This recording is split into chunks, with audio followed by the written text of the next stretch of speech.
La grâce donne à ces grands saints des impulsions fortes et puissantes, et la volonté y acquiesce fortement, parce qu'elle est vivement attirée et grandement fortifiée. Elle se laisse entraîner avec délice et suit le torrent qui l'entraîne. De là résultent les différents effets puissants et violents dans les actes.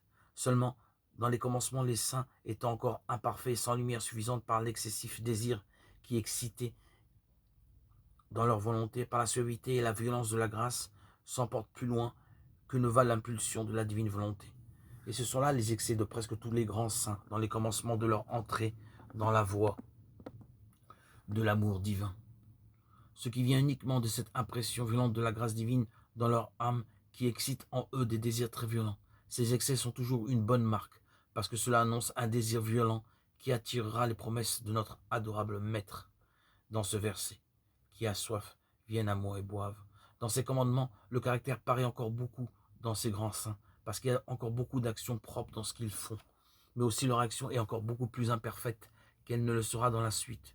Plus la grâce est forte et a de part dans une action, plus il y a de mérite par le consentement de la volonté, et plus la nature y a part. Moins il y a de mérite et de perfection, de là, plus la grâce a part et est pleine dans une action, plus il y a de mérite et de perfection, parce que alors, plus aussi il y a d'application des mérites de notre Seigneur.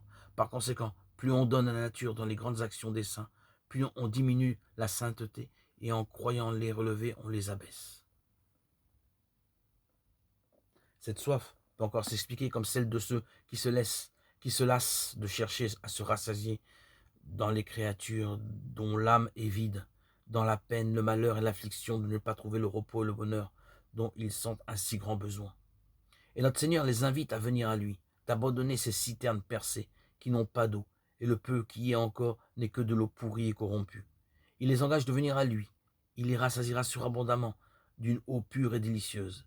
Ces pauvres âmes se traînent dans la misère. Quel bonheur pour elles quand elles viennent à cette grande et immense fontaine qui les remplit et les regorge d'une eau divine. Elles ne se possèdent pas de joie et de bonheur